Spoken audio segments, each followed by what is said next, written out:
الله أكبر الله أكبر. وأدخلنا في عبادك الصالحين برحمتك يا أرحم الراحمين. Jamaah subuh yang dimuliakan Allah Subhanahu wa Ta'ala, kami tak henti-hentinya mengajak kita semua untuk senantiasa memuji, bersyukur atas segala nikmat yang Allah anugerahkan kepada kita. Begitu pula kami tak henti-hentinya mengajak kita semua untuk kita senantiasa meningkatkan intensitas salawat kita kepada Rasulullah Sallallahu Alaihi Wasallam. Pada sore hari ini kita akan membaca lagi satu ayat dari surah Al-Baqarah ayat 87. A'udzubillahi minasyaitonir rajim. Bismillahirrahmanirrahim. Wa laqad atayna Musa al-kitaba wa qaffayna min ba'dihi rusul. Wa atayna Isa ibn Maryam al-bayyinati wa ayyadnahu bi ruhil qudus. Fa kullama ja'akum rasulun bima la tahwa anfusukum istakbartum wa fariqan tasabtum wa fariqan taqtulun. Artinya, sesungguhnya kami telah mendatangkan Alkitab Taurat kepada Musa,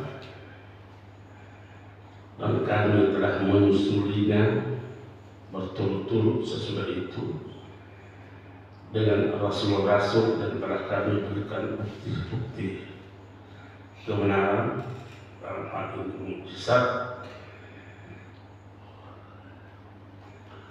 dan kepada Isa putra Maryam, dan kami memperkuatkannya dengan Ruhul Kudus. Apakah setiap datang kepadamu seorang rasul membawa suatu pelajaran yang tidak sesuai dengan keinginanmu, lalu kamu menyombongkan diri, maka beberapa di antara mereka kamu dustakan, dan beberapa di antara mereka yang kamu bunuh. Ketika ayat ini kita cermati dari dua sisi, maka sisi yang pertama kita bisa mengatakan bahwa betapa Allah besar kasih sayangnya kepada hambanya. Dia Allah Subhanahu wa Ta'ala memberi tuntunan kepada hambanya, sekalipun sang hamba ini banyak melakukan kemaksiatan kepadanya. Begitu juga Allah mengutus beberapa rasul Allah yang diutus silih berganti. Tidak cukup hanya dengan itu, dilengkapi lagi bukti-bukti nyata para rasul itu.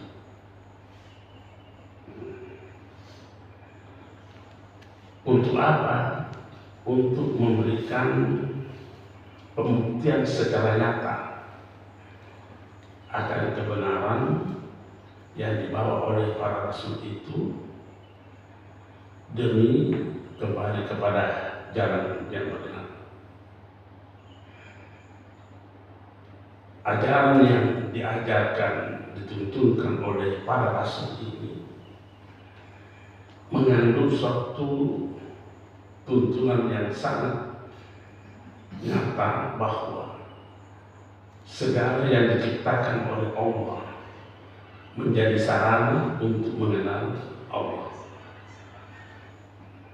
Tapi sekalipun demikian, ternyata watak sebagian manusia ini tidak berubah, sekalipun silih berganti rasul diutus, sekalipun beberapa kitab suci diturunkan, sekalipun beberapa bukti nyata dipaparkan di depan mata tapi tidak berubah.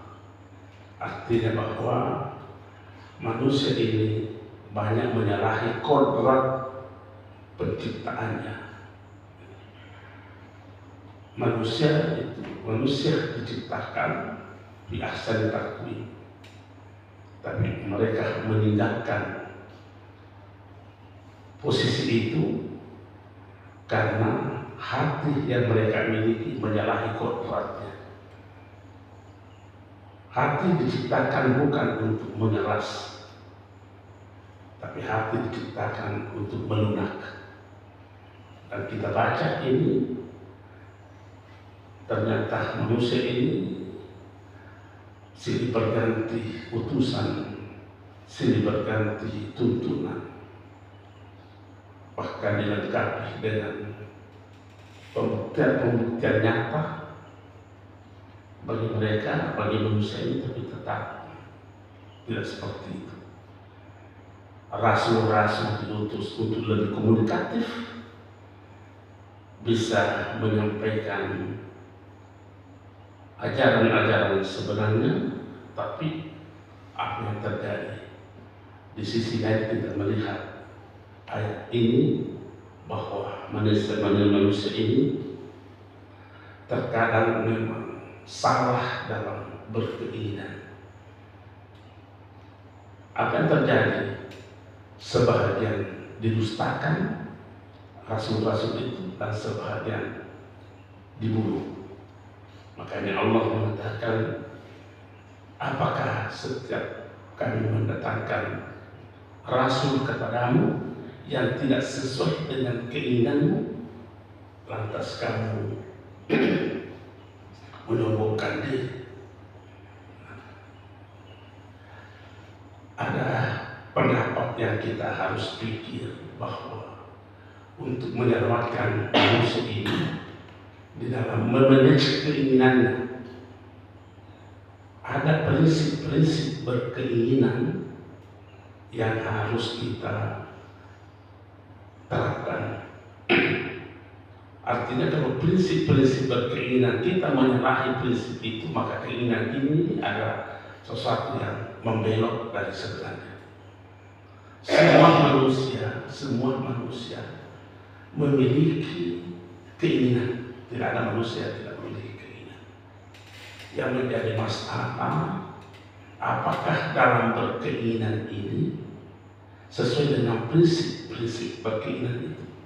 Nah, apa yang dilakukan oleh kelompok komunitas manusia yang diterangkan dalam ayat ini, mendustakan rasul, membunuh rasul, setiap kali diberikan rasul karena tidak sesuai dengan keinginannya, ditolaknya. Yang saya mau katakan, prinsip-prinsip berkeinginan itu yang pertama adalah keinginan yang kita miliki ini harus steril dari intervensi nafsu.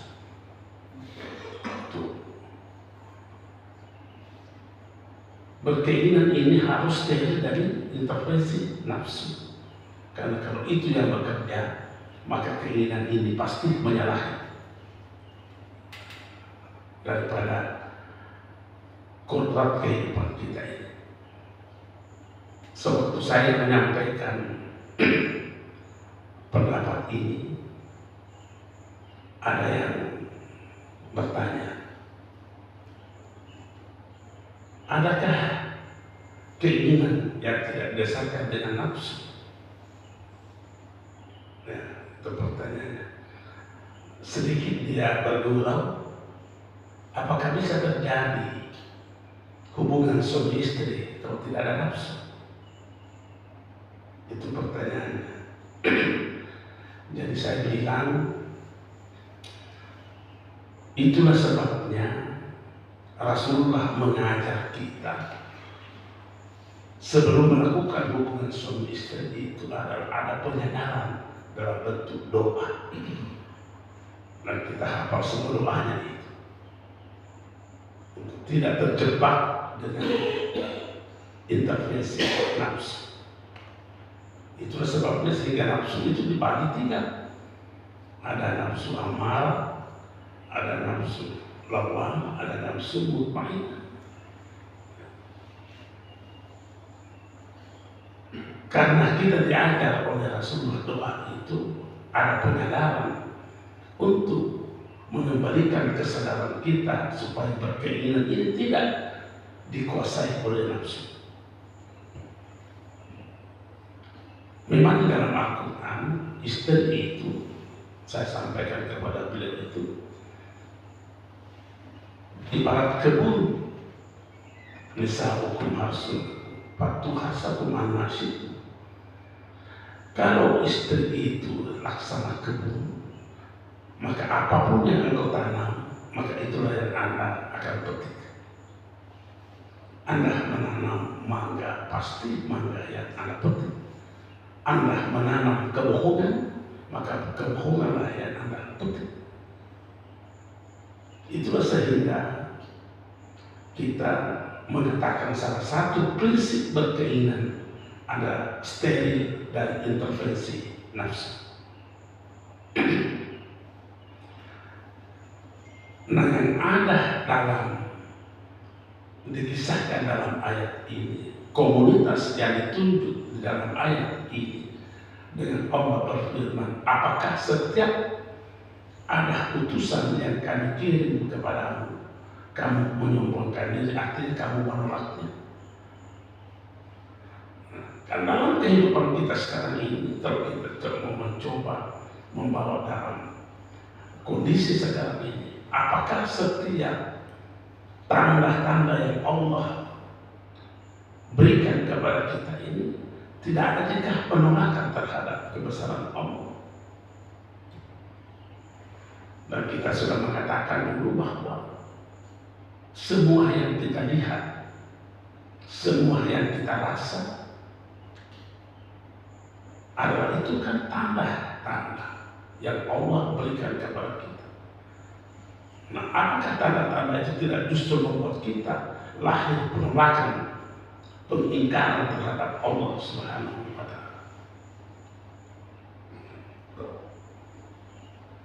Manusia gampang terjebak dari hal seperti itu karena tidak sesuai dengan keinginannya.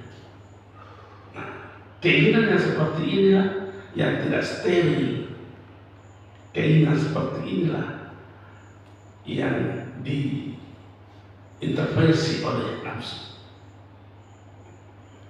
Prinsip yang kedua dalam berkeinginan supaya kita tidak terjebak dalam pengingkaran utusan-utusan Allah. Ini kita sudah tidak berbicara tentang Rasul-Rasul Allah, tapi utusan-utusan Allah, tanda-tanda yang Allah sampaikan kepada kita supaya tidak terjadi pengingkaran. Maka prinsip berkeinginan yang kedua adalah apakah keinginan yang kita inginkan itu memiliki nilai kemaslahatan terhadap kehidupan ini. Apakah ada nilai kemaslahatannya? Jadi selalu yang dipikirkan apakah ada manfaat yang bisa dinikmati oleh orang lain dari apa yang kita inginkan. Dan ini prinsip berasal dari hadis Rasulullah. Apa sabda Rasulullah? Al-Muslimu man salima al-muslimuna min lisanihi wa yadihi. Orang Muslim itu adalah orang yang selalu berpikir bagaimana orang lain selamat dari dirinya. Itu prinsipnya.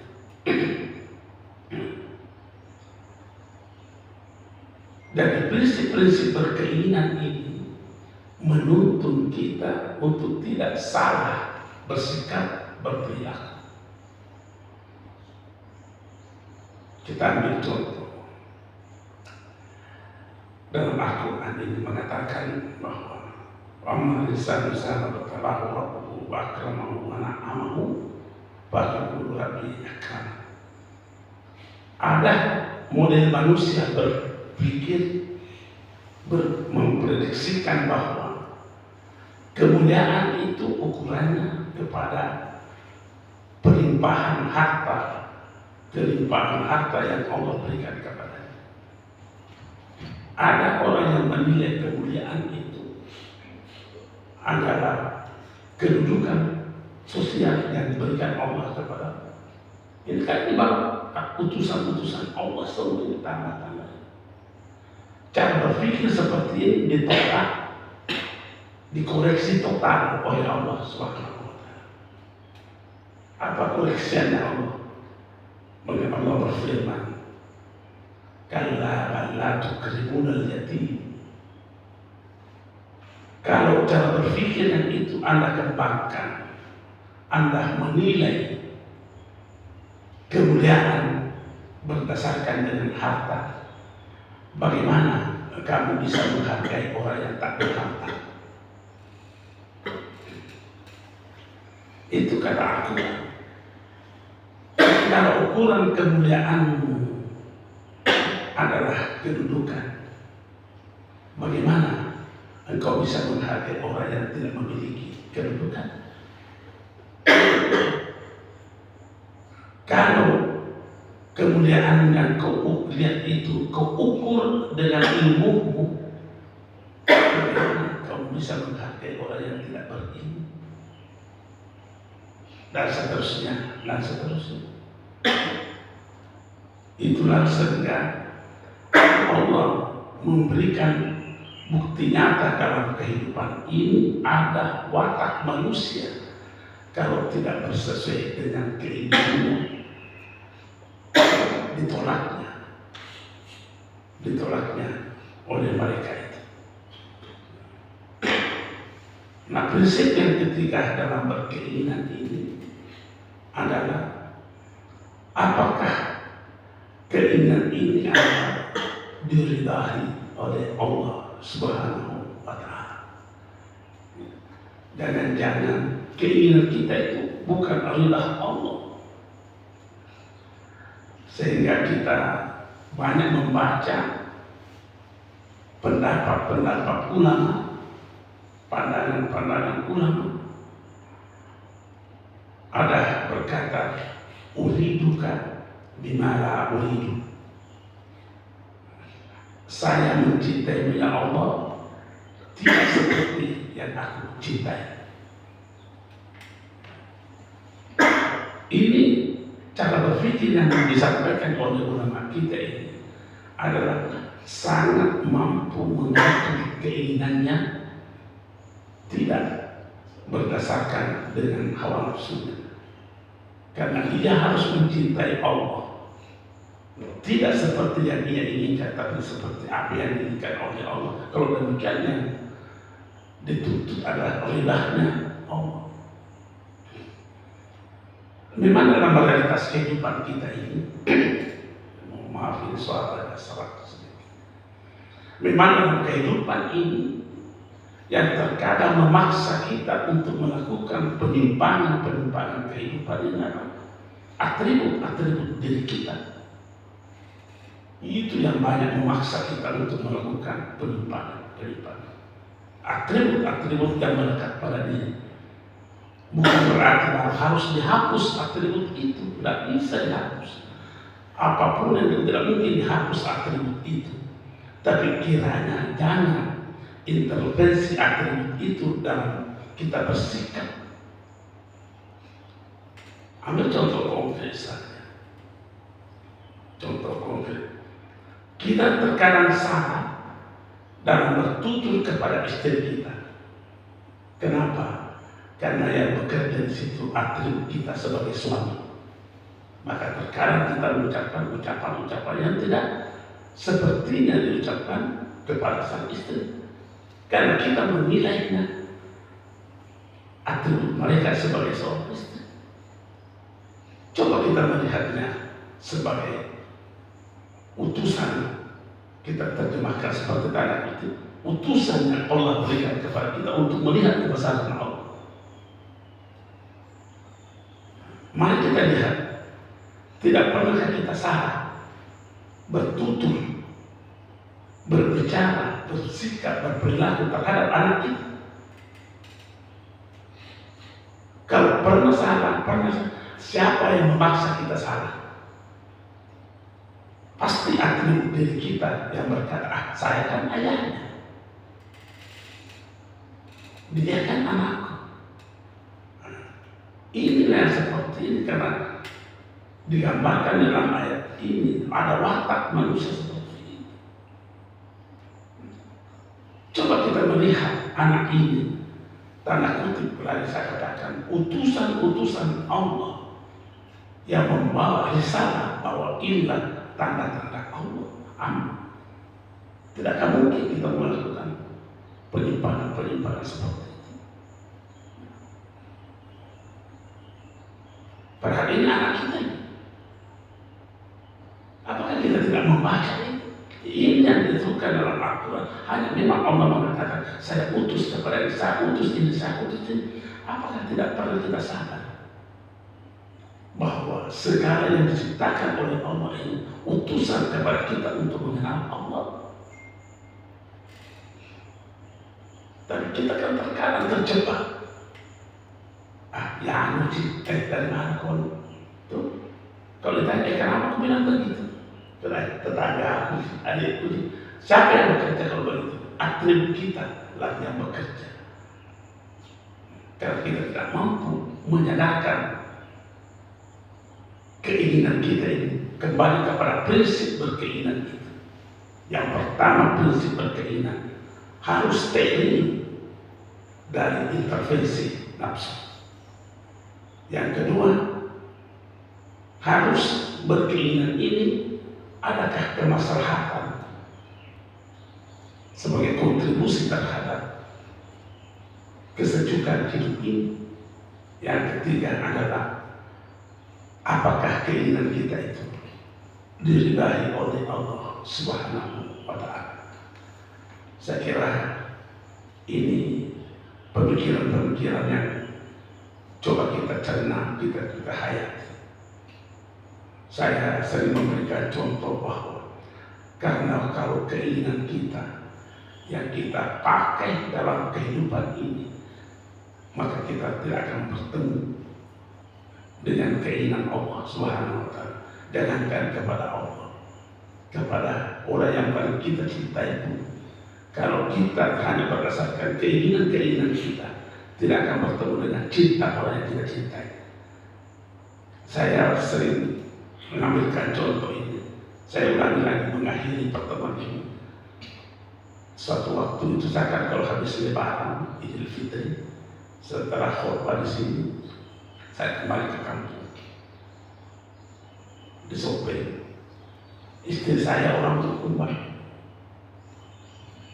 Saya lewat sini, pasang ini berkumpul tadi.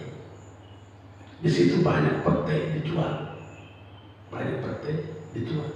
Saya tanya nyonya, Endi, saya selalu panggil adik kepada istri Endi, itu banyak pete di bawah. Istri saya itu kalau melihat pete Pak, ibarat melihat malaikat, saking senangnya, saking cinta terhadap pete. Tapi masalahnya saya tidak suka. Saya tawarkan dia, Endi, ada pete di bawah dijual banyak, masih buka apa? Apa dia bilang? Jangan maki. Begitu dia mengatakan jangan maki, tersentak dalam diri saya. Ternyata saya dikalah oleh istri saya bercinta. Kenapa? Ia mampu menahan cintanya, tidak mencintai yang ia cintai demi yang ia cintai. Coba cintai karena mampu mencari keinginan dan bukan intervensi nafsu. Selanjutnya saya tanya, kenapa pada kita sering bikin kari kambing setiap Jumat? Nah kita beliau tidak suka sekali. Apa dia bilang? Karena kita suka. Tuh. Ini kita belajar dari realitas kehidupan seperti ini. Artinya mampu ia mencintai sesuatu yang asalnya tidak cinta demi apa? Demi yang dia cintai. Nah, apakah dalam konteks kehidupan kita ini, keinginan-keinginan kita ini sesuaitikah dengan yang diinginkan oleh Allah Subhanahu wa Ta'ala? Dan jangan yang datang kepada kita ini adalah sesuatu yang diridai oleh Allah, tapi kita menolaknya. Sekian dan terima kasih. Lebih dan kurangnya mohon dimaafkan. Wassalamualaikum warahmatullahi wabarakatuh. Waalaikumsalam.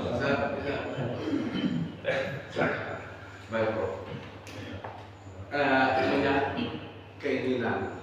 Artinya keinginan ini ada yang selalu menyertai kita, namanya karbin. Karbin ini di mana kita berada selalu dia ikut terus. Dan pada saat kita tidak ada, dia kembali ke asalnya. Nah, pertanyaan saya, Prof, itu apakah sama dengan jiwa itu atau karbin? Terus yang kedua, bagaimana caranya bisa mempengaruhi kita? Tadi Pak Prof menyangkut masalah keinginan. Keinginan itu apakah bisa karbin ini bisa mempengaruhi keinginan tadi supaya kita diridhoi sama Allah Subhanahu wa Ta'ala? Ya. Begitu, Prof. Kita kembali ke hadis Rasulullah SAW. Kalian itu tidak pernah lepas dari manusia, tidak pernah hilang. Cuma Rasulullah mengatakan ada dari jin dan ada dari malaikat. Itu jelas hadis itu. Dan ini sudah pernah didiskusikan di majelis ulama 2 bulan yang lalu menyangkut masalah kalian ini, bahwa kalian itu ada yang dari jin dan ada yang dari malaikat. Apakah salah? Apakah salah kita menundukkan jin itu untuk sesuai dengan keinginan kita? Oh, tidak salah. Siapa yang membuktikan itu? Nabi Sulaiman. Nabi Sulaiman kan bertanya semua para makhluk-makhluk Allah, siapa yang bisa mendatangkan? Siapa yang bisa mendatangkan istana Ratu Bilqis ke sini? Raja Jin berjawab, Ifrit, saya bisa mendatangkan itu sebelum Anda berdiri dari tempat duduk. Jin itu.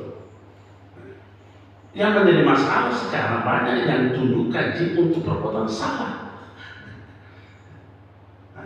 Itu yang salah. Tapi ada lagi yang di dalam Al-Quran tidak bercerita itu, bahwa Ifrit tunduk kepada Nabi Sulaiman untuk mendatangkan kebaikan, tapi bukan untuk mendatangkan kemudaratan.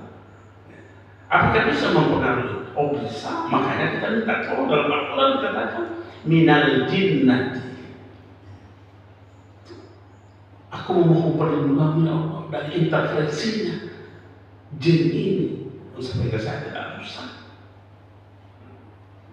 Ketika memang keburukan, ya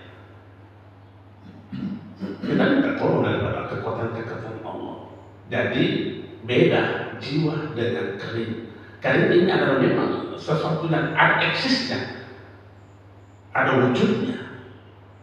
Kata Rasulullah, boleh dalam bentuk jin, boleh dalam bentuk malaikat. Nah, sekarang kita terserah kita mau memanfaatkan apa. Sampai ada yang bertanya, apakah juga Rasulullah memiliki kering? Iya, saya juga memiliki. Cuma masalahnya kering saya itu, saya mampu menundukkannya dengan keinginan saya. Ya, saya kira begitu, Pak. Assalamualaikum. Selamat. Berkaitan dengan masalah keinginan, saya menangkap tadi ada 3 keinginan yang positif dan negatif. Terus kemudian yang ketiga itu ridho Allah. Bagaimana pendapat keinginan seorang kita katakanlah kita punya melakukan sesuatu yang artinya menurut akidah tidak baik, karena itu akan apalagi kalau dilakukan oleh ulama. Nah, itu apakah ini kategori keinginan yang baik atau yang positif? Ya, kalau akidah berkata tidak baik, maka tidak baik. Kalau akidah berkata baik, maka baik. Kalau akhlak berkata baik, maka baik. Dan tidak akan mungkin bertentangan antara keinginan akidah dan keinginan akhlak. Kalau syariat berkata benar baik, maka baik. Tidak akan bisa bertentangan ini baik antara akidah, syariat dan akhlak. Apa kata kita? Nah, kita ini cuma jangan kita keinginan itu menabrak akidah kita. Nah, sekarang terkadang menurut pandangan kita benar, tapi pandangan akidah belum tentu benar. Saya ambilkan contoh ini pendapat pribadi saya ini, dan ini sering saya protes di dalam terjemahan Al-Quran. Ada orang menerjemahkan Al-Quran begini, "Faskuruni azkurkum." Ingatlah kepadaku, maka aku akan mengingat kepadamu. Menurut pandangan saya, ini terjemahan menabrak akidah. Tapi itu yang ada dalam departemen agama. Dan saya bisa mempertanggungjawabkan, dan saya pada sudah sampaikan kepada departemen agama bahwa ini tolong diperhatikan kembali terjemahan. Di mana letak kekeliruannya menurut pandangan saya? Kalau kita berkata ingatlah kepadaku, niscaya aku akan mengingat kepadamu. Kita membatasi gerak Allah. Artinya apa? Nanti Allah akan mengingat kepada kita kalau kita mengingatnya. Kalau mengingat terjemahannya. Apa tidak menabrak akidah kalau begini cara menerjemahkan ayat ini? Membatasi gerak Allah. Maka saya terjemahkan, karena ini pernah saya keutakan di ini, maka saya orang bertanya, kalau begitu apa terjemahannya baik? Menurut saya katakan terjemahannya yang baik adalah kalau Anda mau menikmati zikirnya Allah pada dirimu, jangan pernah berhenti berzikir. Ini tadi itu karena mungkin akan mempermudah keinginan untuk mempermudah pemahaman Al-Quran terhadap orang awam, tapi ternyata kita menyadari kalau begini terjemahan apa tidak bertentangan dengan akidah ini. Allah mengatakan Allah bidatin amat amalu. Allah tidak akan pernah lalai sekejap pun terhadap hamba-Nya. Tapi mengapa kita berikan batasan-batasan? Ingatlah kepada aku, niscaya aku akan ingat kepada aku. Jadi kalau saya tidak mengingat kepada Allah, maka Allah tidak mengingat kepada saya. Kalau kita tidak begitu, terjemahan apa ini? Apa tidak menabrak akidah dengan terjemahan seperti itu? Jadi kita selalu memasak keinginan-keinginan itu di dapurnya akidah, di dapurnya syariat, dan di dapurnya akhlak. Saya sudah pernah juga ambilkan contoh bagaimana seorang ulama Sirusakati menyesal 30 tahun. Padahal menurut pandangan orang baik, tapi menurutnya salah. Waktu kisahnya itu bukan kisah dongeng ini, bukan cerita dongeng, suatu kenyataan dalam kehidupan itu populer dalam kisah. Waktu ada kebakaran di kota Baghdad, semua toko habis dalam api. Datanglah melaporkan kepada Syekh, Baghdad kebakaran. Terus semua toko habis kecuali tokomu. Apa yang bilang Syekh? Alhamdulillah. Inilah ucapan yang disebutkan oleh beliau ini menyesal 30 tahun. Menurut pandangan kita kan benar. Menurut pandangan kita ini kan benar. Apa salahnya menurut? Ternyata ditanya, kenapa sampai begitu, Syekh? konteksnya seperti apa? Apakah Anda rela mengucapkan ucapan itu di tengah kehancuran orang? Seolah-olah ada kesan biarlah mereka habis lagi saya selamat. Coba begitu mampunya mereka itu menoleksi keinginan-keinginan. Salah. Jadi kita maksaklah dari segi akidah, dari segi akhlak, dari segi syariat itu keinginan. Saya kira singkatnya tadi. Jadi saya tertarik Ustaz dengan kisah Ustaz sendiri dengan istrinya. Bagaimana seorang istri itu tahu keinginan suaminya. Jadi kata dia nggak suka dengan kata ayat lahir misalnya, tapi dia justru menawarkan pada suaminya. Itu suatu luar biasa sekali. Nah, gimana caranya untuk mendidik seorang istri itu tahu keinginan suami, misalnya mau kawin lagi? Harus diulang. Nah itu gitu. Jadi saya cuma tanya tips. Ya, saya kira Bapak lebih tahu itu bagaimana. Ya, saya kira sudah cukup Pak ya. Sedikit tadi saya Sedikit lagi. kurang sedikit. Ya. Yang berkaitan dengan masalah tadi, yang berkaitan istri, tidak keinginan. Kan tadi Prof singgung masalah terjemahan atau tafsir Ya. yang dari Menteri. Apa parameternya kira-kira kita untuk apa itu? Untuk mengetahui bahwa ada tafsir atau terjemahan dari katakanlah dari Kementerian Agama dengan yang dari hasil parameter itu bagaimana? Parameternya itu saya beranggap bahwa ini salah karena Allah sendiri yang menyatakan dirinya bahwa Allah tidak pernah lalai terhadap hamba sekejap pun. Itu parameternya. Allah tidak pernah lalai sedikit pun kepada hamba. Jadi kalau ada ungkapan-ungkapan yang menyeret kita untuk melihat pernah Allah lalai, itu salah. Nah, makanya terjemahan yang mengatakan ingatlah kepadaku, niscaya aku akan ingat kepadamu. Apakah ini bukan satu kondisi penerjemahan yang membuat Allah pernah lalai kepada kita? Coba sakit. Coba saya katakan begini, saya akan berkunjung kepadamu jika kau tidak mengunjungi saya di rumah saya. Berarti kunjungan saya itu menjadi syarat berkunjungnya temannya. Mengingat saya bahwa Allah menjadi syarat, kenapa tidak membuatkan syarat aturan kepada Allah? Tidak mau kasih. Apa tidak menabrak akidah itu Pak?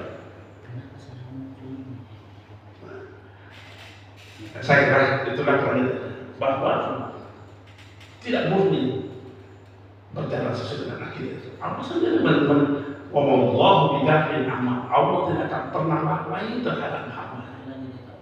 Itu prinsipnya itu. Jadi kalau terjemahan seperti itu, apa tidak ada kata lain di sini? Apakah tidak pernah ada kita membatasi keinginan? Jadi di situ parameter. Nah, maksud saya kan berarti itu kategori negatif gitu kalau. Iya, pasti negatif kalau kita bagi terjemahan itu menurut saya sama. Negatif. Karena kita membatasi, kita yang mengatur Allah. Nah, Allah sama sekali tidak tertarik. Coba kalau Bapak berkata begini, datang ke rumahnya, saya pernah datang ke rumah. Apa ini bukan persyaratan untuk menjadikan kata-kata? Agar tidak pernah orang ini, Bapak, orang itu tidak berkunjung ke rumah Bapak. Nah, Allah sama sekali tidak pernah lalai dari kita. Perlu dipahami, ini parameter.